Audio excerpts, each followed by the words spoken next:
ActuFoot Podcast. Le son du ballon. Bonjour et bienvenue sur ActuFoot Podcast pour ce nouveau numéro du débrief.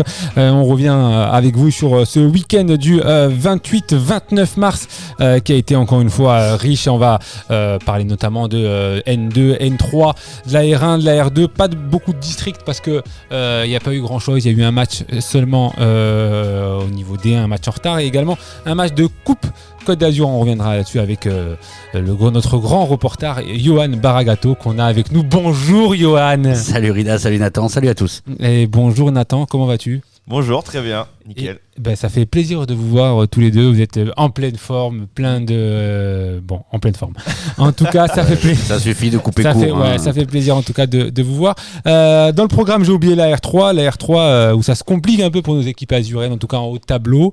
Et on va d'ailleurs même commencer par la R3 exceptionnellement parce que un petit emploi du temps, il faut toujours être un petit peu être capable de bouleverser un petit peu les lignes, n'est-ce pas, tel un milieu de terrain, tel un box-to-box. On coupe les lignes. Exactement. Et on reçoit d'ailleurs le coach d'une équipe qui nous surprend semaine après semaine. Crésus, on l'appelle. C'est Saint-Sylvestre et Olivier Ferrandez. Bonjour Olivier. Et bonjour à tous, comment ça va ? Très bien, on est très content de t'avoir avec nous. Moi aussi, ça fait plaisir.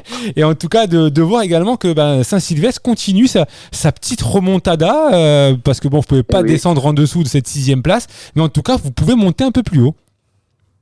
Exactement. Oui, on ne s'attendait pas vraiment à ça, mais je sais pas, les joueurs se sont réveillés, il y a eu quelques retours. Là, ça fait 5-6 matchs que ça tourne bien pour nous et on recolle petit à petit. Et puis là, ce week-end, c'est quand même une victoire plus qu'intéressante quand même face à une équipe du haut de tableau. Face aux Angles, une victoire 1-0. Comment s'est passé c'est la plus belle équipe de R3 que j'ai joué. Et comment s'est passé justement ce match avec un but de Baudian, on rappelle ? Oui. Honnêtement, on a été très bon. En plus, Baudian, on avait eu des petits soucis entre nous sur les séances d'entraînement. Je l'avais mis sur le banc pour le piquer un peu.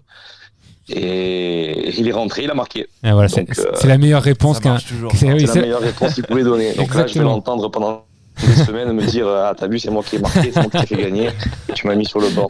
Mais j'ai l'habitude avec lui. Ça fait 14 ans que je suis son coach, je commence à le connaître. Oui, c'est ce que je disais justement à mes collègues, c'est que c'est quand même maintenant ça devient un ancien de Saint-Sylvestre, mine de rien. Il arrive avec moi en 2013 à Saint-Sylvestre. Moi et lui, on est arrivés ensemble. Main dans la main. On est arrivé en 2013 à Saint-Sylvestre. Et depuis, donc tu le connais bien. Tu le connais bien, donc on sait que tu sais le gérer. En tout cas, de voir qui marque ce but de la victoire, ça doit forcément faire plaisir. Est-ce que, la montée c'est compliqué, mais en tout cas, est-ce qu'aller chercher cette 2e place, ça peut être un objectif de fin de saison ? Voilà, on s'est un peu fait le délire de se dire qu'on voulait faire le maximum dans les matchs retour et rester invaincu. Là, on a fait 6 matchs retour, on a gagné les 6.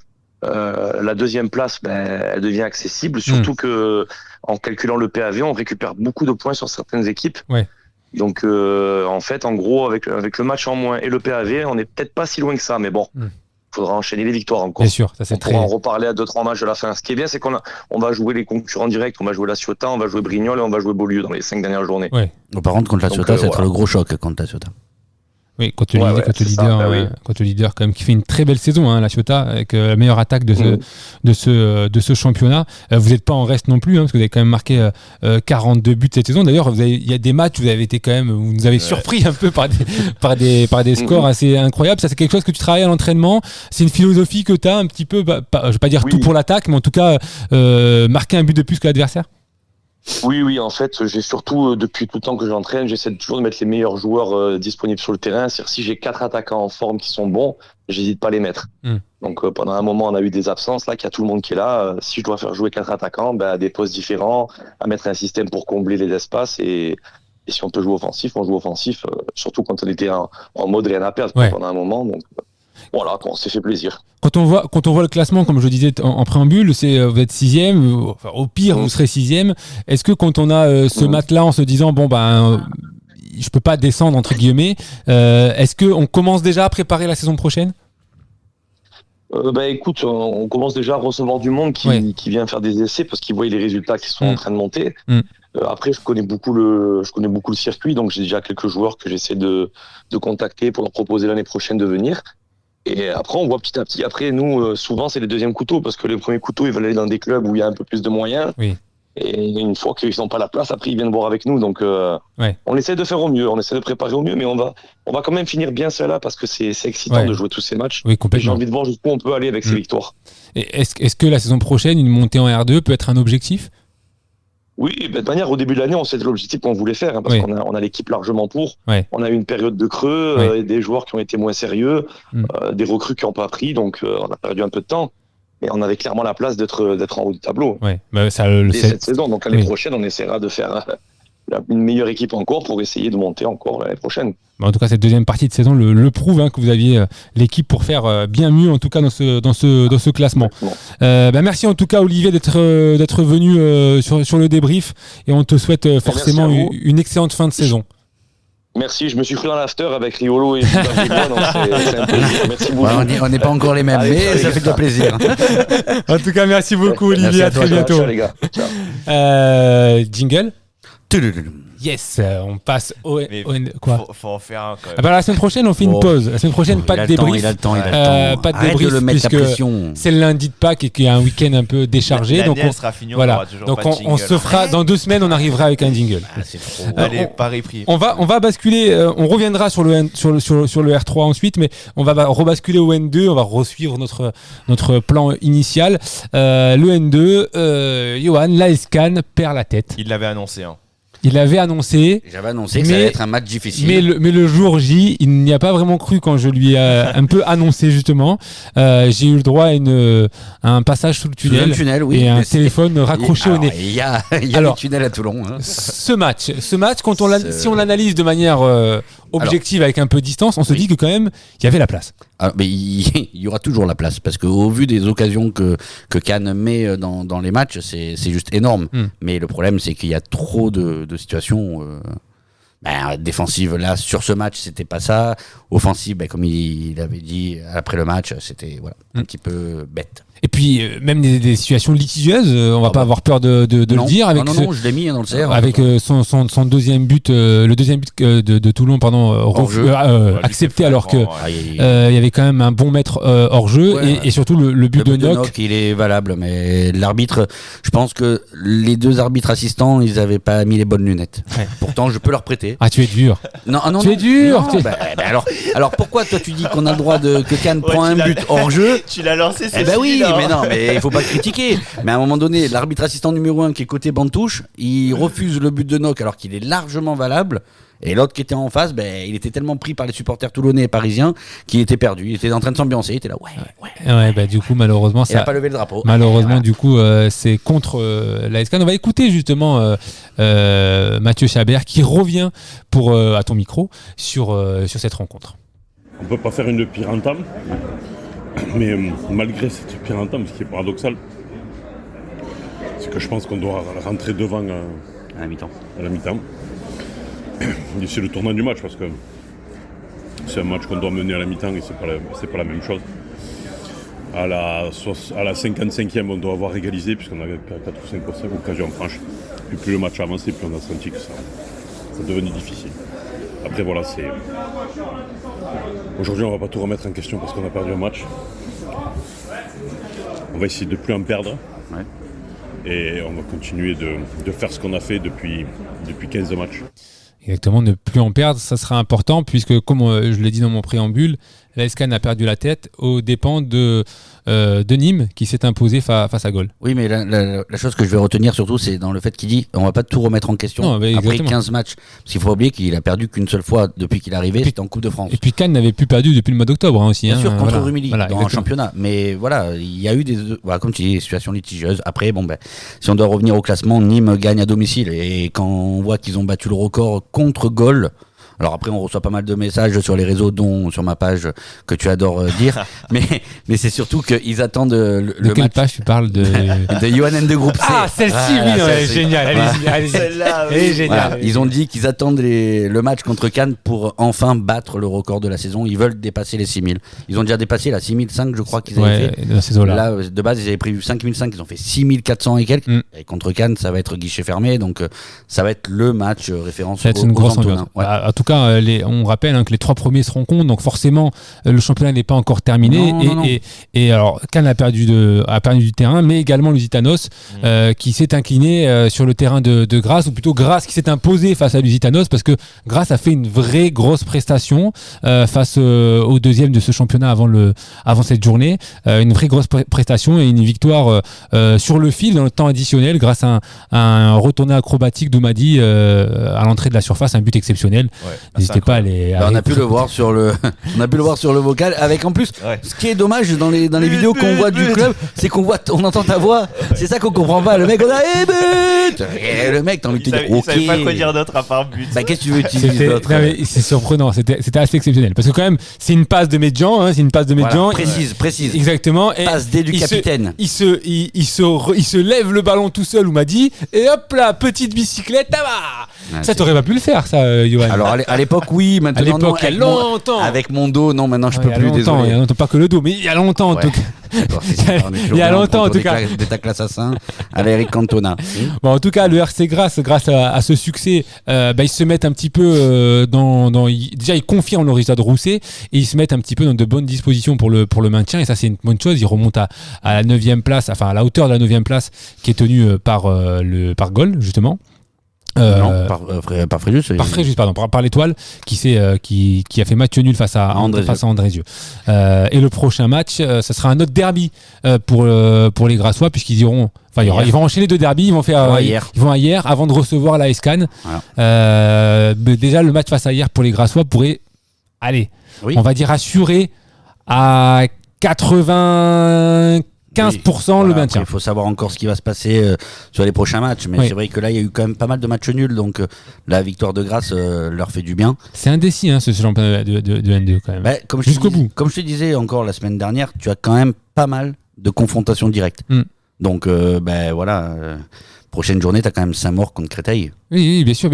Et le jour surtout de Grasse-Cannes, tu as Nîmes Saint-Maur. Donc c'est en haut comme en bas, ça va être chaud et tendu jusqu'au bout. Clairement, on n'a pas fini de s'éclater avec ce championnat de N2, un championnat qui perd un de ses entraîneurs, puisque je vais te laisser l'annoncer. Là en même temps, Saint-Priest vient de le mettre à l'instant T. À 16h, en mettant fin à la collaboration avec Michael Napoletano. Donc pour moi, c'est quand même un choc par rapport à cet entraîneur, parce que franchement, pour moi, c'était lui qui pouvait représenter Saint-Priest.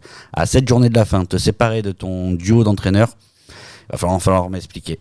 Surtout qu'ils sont encore encore jouables. Oui, voilà, c'est ça. Mais bon, au vu de la dynamique, comme on a parlé, on peut comprendre. Mais à cette journée de la fin, relancer, sachant qu'en plus, la prochaine journée, ils reçoivent Gol, donc c'est encore un derby. Donc, un autre club mythique d'ailleurs, également à se séparer de son entraîneur, c'est les Girondins de Bordeaux, de notre poule, qui s'est séparé de Bruno Irles, qui pareil, qui s'est incliné à domicile et qui voit cette première place s'échapper, qui est quand même l'objectif avec un gros O, voire même avec tout le mot en majuscule du Girondin de Bordeaux. Surtout que si on regarde bien les poules, normalement la poule A était faite pour eux.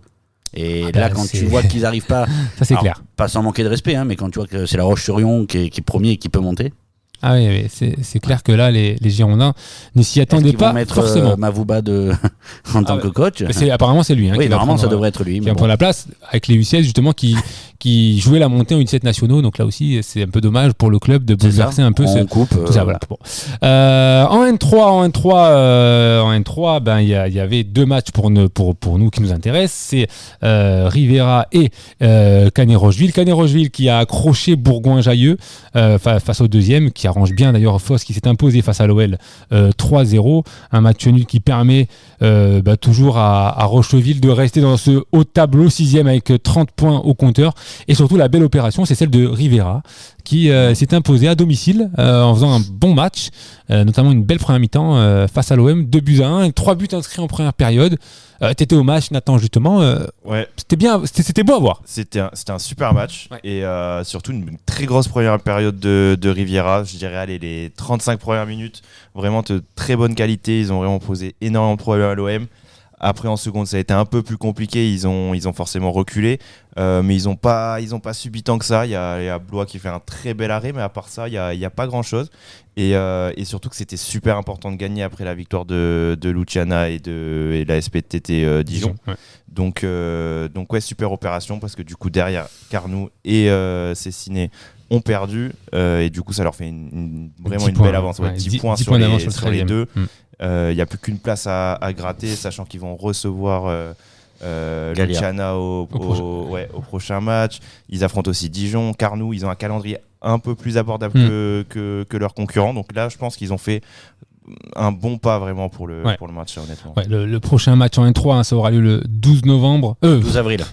Déjà 12 novembre. Après, il parle de moi sur les dates. 12 avril. Le 12 avril, je suis un peu dans un... tous les deux, là, vous prenez quoi? Je suis décalé. Non, il y a une petite semaine de répit en N3, alors qu'en N2, c'est dès ce week-end. On l'a pas dit, mais en N2, ça se joue dès ce week-end. Mais c'est le week-end, donc c'est dans 2 semaines que le Gallia viendra du côté de Rivera. Et le Canet ira à Cessiné. Donc là aussi, c'est quand même toujours un match important. En tout cas, pour le maintien en haut tableau, on rappelle un Fos avec 3 points d'avance. À maintenant un matelas plutôt intéressant, et en tout cas prend une bonne direction pour cette montée en N2, même si là encore une fois il reste quand même 4 journées, donc 5 journées pardon, il reste encore, donc ça leur fait mal tout là, est possible. Du coup, le résultat. Ah bah oui, là ils se retrouvent un peu largués quand même. 6 points d'écart, ça va être un petit peu compliqué pour les Marseillais. En R1, on va repasser un petit peu du côté de la R1, et la semaine dernière on disait que c'était compliqué pour Mandelieu d'avoir perdu. Et ben comme on le disait d'ailleurs, tout est possible dans ce championnat. On le disait, tout est possible dans ce championnat, mais surtout que s'il faisait un match correct contre Beausoleil, mais il reprenait, sauf cataclysme, la deuxième place. Bon, il y a eu cataclysme. Exactement, puisque ils ont repris la deuxième place parce que Sifour s'est incliné face à Gémenos, et que le Pontet a été accroché par Luynes. Donc finalement, ces résultats profitent, alors que Berre a battu Ardive. Donc ces résultats profitent à Mandelieu, qui se retrouve une nouvelle fois deuxième. Donc, après, c'est mérité, hein, tant qu'il gagne. Exactement, donc il continue avec 1 point d'avance sur le Pontet. Oui. Une très belle opération. 1 point aussi sur Sifour, 2 poins sur Gémenos. Donc cette R1, à part Berck, qui a un petit matelas d'avance. 6 points d'avance. 6 points d'avance. Et on retrouvera d'ailleurs Mandelieu dans 2 semaines, dans 2 semaines, face sur le terrain du Pontet-Vedène. Là, ça va être un choc tout simplement, parce que forcément un mauvais résultat. Ça commencerait à être compliqué, mais par contre, une victoire, ça peut être forcément un tournant. Donc cette victoire 2-0 pour Mandelieu face à Beausoleil, cette défaite de Beausoleil qui les enfonce encore un peu plus dans cette dernière place, surtout après la victoire de Grasse du côté de Marignane-Gignac. Grasse se rapproche, et petit à petit. C'est bien. C'est ça. En plus, Grasse gagne contre Beausoleil, Grasse gagne à Marignane. C'est 2 victoires qui leur permettent de vraiment de... Ils reviennent à 1 point de Marignane, qui est 11e, alors qu'on ne donnait pas cher clairement pas cher leur tour de Grasse en R1. Vous pouvez réécouter nos différents podcasts. Non, bien sûr, on les avait quasiment condamnés. On se cache pas. Clairement. Dans ce qu'on écrit, mais clairement. On se cachait pas, mais c'est vrai que le coach Lotfi Arakat a réussi à remettre vraiment très gros travail. Bravo à lui. Et donc non, franchement, tu es qu'à 4 points de Hardive, qui est 10e. Après, il y a un matelas avec Cannes-le-Croc qui est quand même à 27, donc tu as quand même de l'espace. Mais bon, l'objectif est de ne pas être dans les 2 derniers. Exactement. Cannes-le-Croc, justement, qui s'est incliné face à Monaco. Par contre, là, c'est un peu plus compliqué pour eux. Toujours pas de victoire en 2026. 2026, je crois que c'est pas l'année pour Cagnes. Ils ont malheureusement, c'est un petit peu compliqué en 2026. Est-ce qu'ils préparent déjà l'année prochaine ? Parce qu'ils savent qu'ils ont pas de... On essaiera d'avoir le code, de lui en parler. C'est qu'après le résultat nul face à Berre il y a 2 semaines, on s'est dit et une pause d'1 semaine, on s'attendait à peut-être, pourquoi pas, un résultat un peu plus positif. Mais c'est Monaco qui a réalisé un bon coup, et qui, avec 31 points, reste accroché à ce haut tableau. Ils sont qu'à 4 points du deuxième. L'AS Monaco, ils sont toujours là. Donc là aussi, ça va être intéressant pour eux.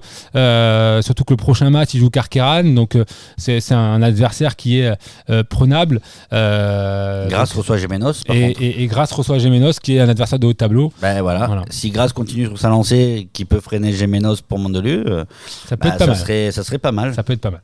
Et Beau Soleil Marignane, ça peut être pas mal. Ça va être aussi c'est le Beau match. Soleil, le tournant pour. Voilà. C'est soit. Si tu gagnes pas là, tu peux dire au revoir. Malheureusement, en cas de défaite, effectivement, ça risque d'être plus compliqué pour Beau Soleil cette deuxième partie de saison. Jingle. En fait, je vais voir s'il suit.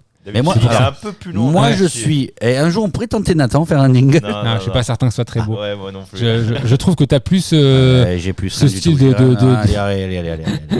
On passe à l'R2. On va passer au R2 justement. Le R2, cette poule A de R2. Là aussi, on dit il y a des surprises tout le temps. Vous allez voir, ça bouge, etc. Tous les championnats sont serrés. Et ça bouge. Vive la Ligue Méditerranée. Ça bouge. C'est assez surprenant. Je pense que c'est une des saisons où ça le bouge le plus, avec justement l'AS Cannes qui s'est imposé à l'AS Maximo à 6-1, mais surtout l'Étoile qui s'est inclinée du côté d'Estérel.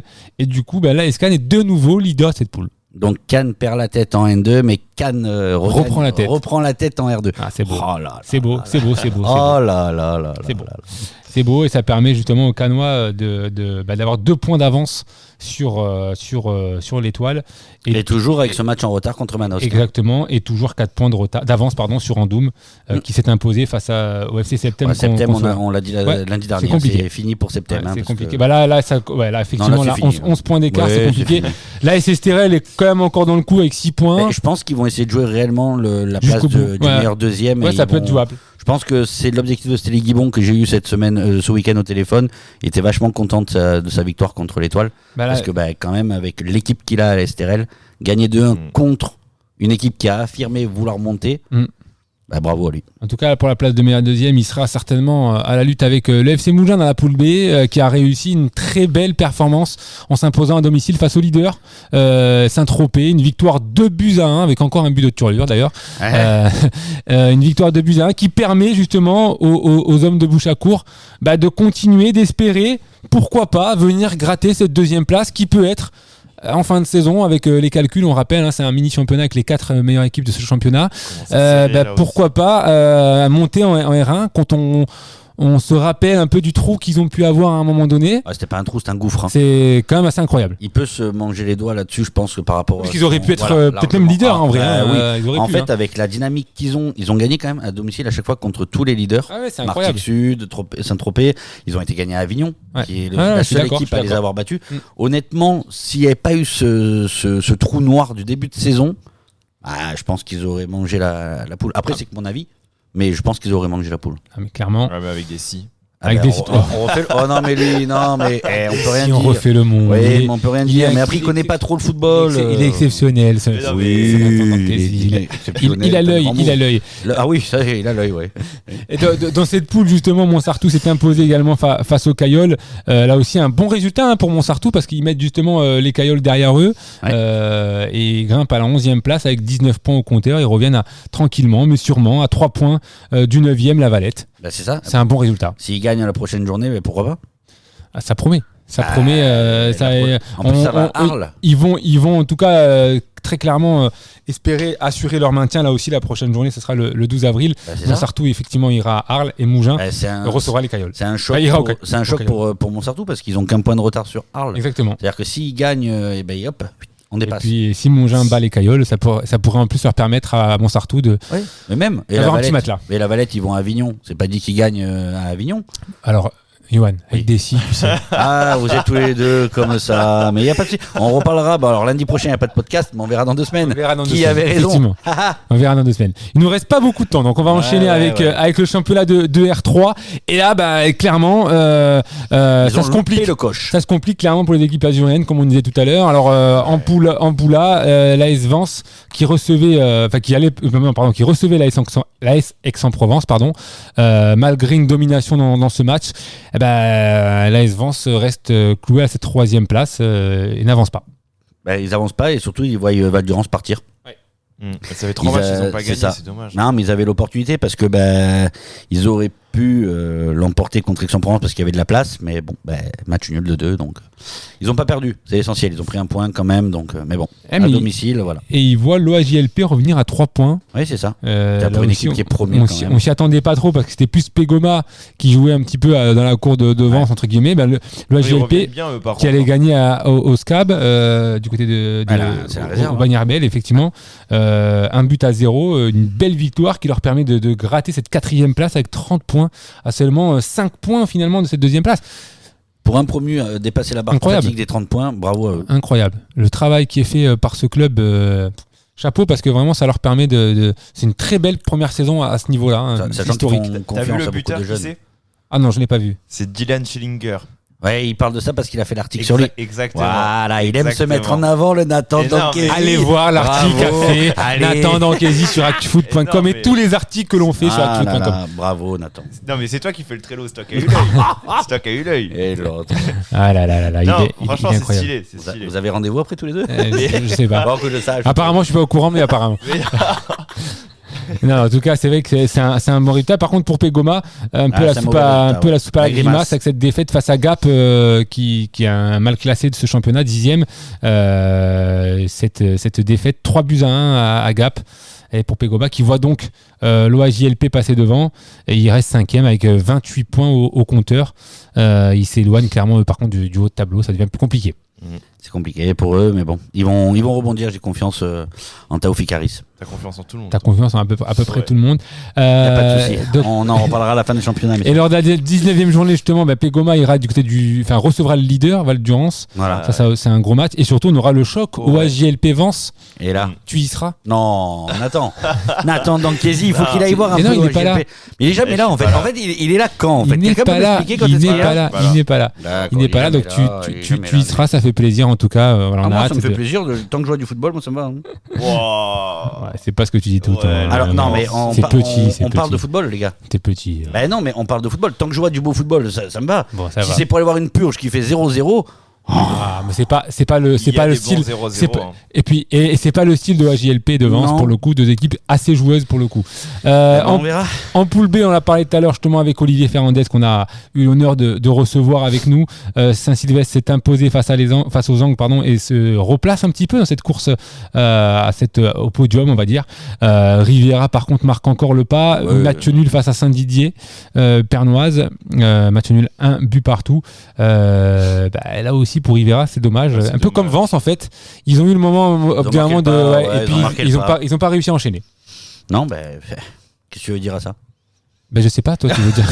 Non, mais qu'est-ce que tu veux dire à ça? Ils ont marqué. Qu'est-ce que tu veux dire toi? Mais ils ont marqué le pas et ils arrivent plus. Ils marquent pas. Et tu leur fais pas confiance eux? Ah si aussi, okay. Mais après c'est pas la même confiance. Voilà. Okay. Il a une confiance qui est mesurée et mesurable. Après ça c'est mon problème. Rivera qui se déplacera du côté du Pontet-Vedène à la prochaine journée, alors que du côté de Saint-Sylvestre, ça sera match exempt, si je dis pas de bêtises, donc ils ne joueront pas sur ce match-là. Si je dis pas de sottises. Alors attention, est-ce que toi tu dis des bêtises? Normalement non, il n'y a que Nathan qui en dit. Allez, ça recommence. Voilà. Il est incroyable. On va faire un petit tour rapide parce qu'il nous reste plus que 2-3 minutes avant de clore cette émission. Ça va être très rapide. En D1, d'abord, il y a eu ce match en retard de la 18e journée entre Mandelieu et Cap d'Aille. Victoire, un match spectaculaire. Il y a eu 11 buts dans ce match. 4-7. 4-7, victoire donc de Cap d'Aille. Ça sent vraiment pas bon maintenant. Voilà, pour Mandelieu, ça va être compliqué malheureusement pour le maintien en D1. 6 points de retard, il reste que 3 matchs. C'est pas mort mathématiquement, mais bon là. Il faut gagner. Ça va être difficile. C'est très ça va être très dur et c'est un coup dur quand même pour la réserve de Mandelieu. On espère. On espère. On pense que quand même, pour le coup... Même le coach, il l'avait annoncé que c'était un peu la finale, la dernière chance. Ah oui, non, mais clairement. Se replacer et même pour une équipe qui peut-être ambitionne à monter en N3, avoir sa réserve en D2, c'est un peu embêtant. Ça fait quand même un gros écart. On sait très bien que les joueurs n'aiment pas trop ça, notamment quand ils doivent redescendre. Oui, même pour le recrutement. Ouais, exactement, même pour le recrutement. Quand tu vas dire, voilà, si t'es blessé, tu auras une blessure, il faut que tu ailles jouer avec la réserve. Ils sont à quel niveau? D2. Oula. Ouais, c'est plus compliqué que s'ils sont en R ou s'ils sont en D1. C'est effectivement. ça, donc... Et on va terminer parce qu'il nous reste vraiment pas beaucoup de temps. C'est pas des blagues, il nous reste 2 minutes. Donc il va falloir que tu sois rapide, mais vraiment très rapide. un peu comme, je sais pas, Buzz Flash l'éclair, McQueen. si tu veux. Il y a des chaussures en plus. Ouais, j'ai les Crocs. Du côté de la Coupe Côte d'Azur Senior et cette victoire de Cannes-Ranguin, t'étais dans la Bombonera. J'ai été dans la Bombonera de Fred Mathias et du club de Ranguin. Non, après ils étaient au-dessus. Hein. Après, comme je t'ai toujours dit, c'est très très compliqué de jouer sur ce terrain. Ouais, à stabiliser, on rappelle. Eux, ils ont l'habitude, mais même eux, je me demande déjà comment ils font pour prendre du plaisir là-dessus. Après, ils le font vraiment pour le coach et le président, qui est vraiment un club familial. Une qualification historique, hein, donc pour Cannes-Ranguin en demi-finale, mais pour Fred Mathias, justement, l'important c'est bien ailleurs. Je suis très très content, même si je reste encore ferme sur ce que je dis. Hein. C'est pas la priorité.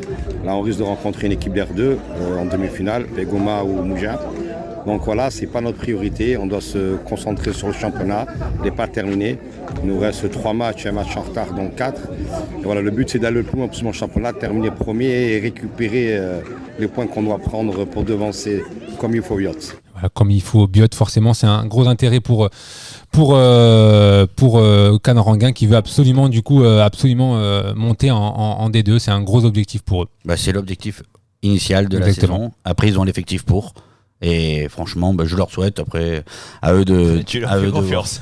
Alors, c'est pas que je leur fais. Tu vois, lui, le problème, c'est qu'il est cataclysmique. Mais vas-y, coupe vite parce qu'avant qu'on dise des mots qui vont dépasser les pensées. Ils vont dire des bêtises. Avant ça, merci messieurs en tout cas pour cette belle émission. Merci, on se retrouve pas la semaine prochaine, mais dans 2 semaines pour un nouveau épisode du débrief. En tout cas, si vous voulez suivre, n'hésitez pas à venir sur actufoot.com, bien sûr, plein d'articles d'interviews sur l'ensemble du championnat amateur. Et puis si vous avez même des idées d'articles, n'hésitez pas à nous les transmettre. Et si vous voulez en savoir un peu plus sur la N2, Johan de Groupe C sur Instagram avec un live ce week-end, il va nous régaler ce mercredi, Merci beaucoup à vous deux, à très vite.